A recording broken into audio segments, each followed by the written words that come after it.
let me ask both of you fellas. I'm going to ask you both a question, and I'm actually going to pose this question to our audience as well. And you can post your answer in the comments.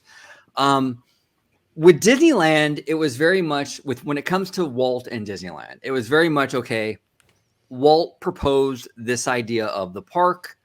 It was built, and he lived long enough to kind of see it through, and even expand and change things along the way, right? Yeah. With Florida, though, it's a different situation, the relationship between Walt Disney and Florida, because a lot of the stuff that we have, the audio, the quotes of Walt Disney talking about the Florida project, it's about stuff that never got done. Yeah. So is it now, I'll start with you, Dre, then I'll go down to Mr. Family Man, but is it hard? And I don't even know the answer to this. I'm kind of just posing the question, kind of seeing where everyone's at right now.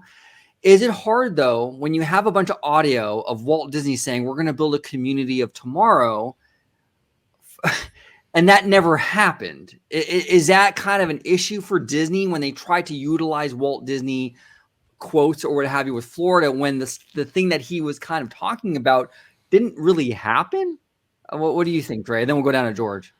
Well, yeah, I mean, it was more about Epcot than it was the kind of Disney World project, as it was known as that time, Project X. It was more about Epcot in Walt's mind, but there's still some good Walt clips that you could have clipped out of some of the promotional material and some of the kind of media material that they put out featuring Walt at the time, talking about the Disney World project, talking about the theme parks, talking about hey, we've heard the quotes before. We reference them on the show all the time. Twice the size of Manhattan. The blessing of size. All that. You could have done something creative. And again, where's that Roy audio from his opening day dedication speech for the Magic Kingdom when it opened on October 1st, 1971? Where is that at? I think there are ways to kind of imbue it with some nostalgia and with some of the history and with some of the legacy that this amazing resort has had. But the fact that they didn't do anything, they didn't do anything like that for Walt Disney World, I think it kind of shows, and it's reflected in the kind of the audience's perception of these shows as they have debuted with this 50th anniversary for Walt Disney World. Yeah, George, what do you think, Matt? Is it hard to kind of do the Walt audio thing with Florida because a lot of the stuff that Walt was talking about didn't really happen? Or do you agree with Dre where you can sort of surgically kind of edit and maneuver these quotes to kind of still fit? I think a lot of people have that one-way perception that with Walt, being able to walk the streets of Disneyland was part of that park. There's that real deep interconnection that, okay, we have to incorporate Walt into this park because this was his baby. This was the OG park that started it all.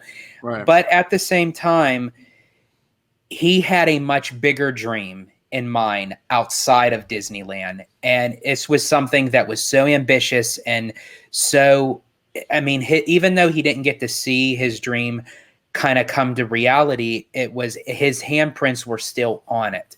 And right. I think when coming to talking about adding audio or visuals, I think of what Dre said, have Roy's dedication speech for Magic Kingdom and have Walt Disney's audio about what his plans were for Epcot actually be at Epcot.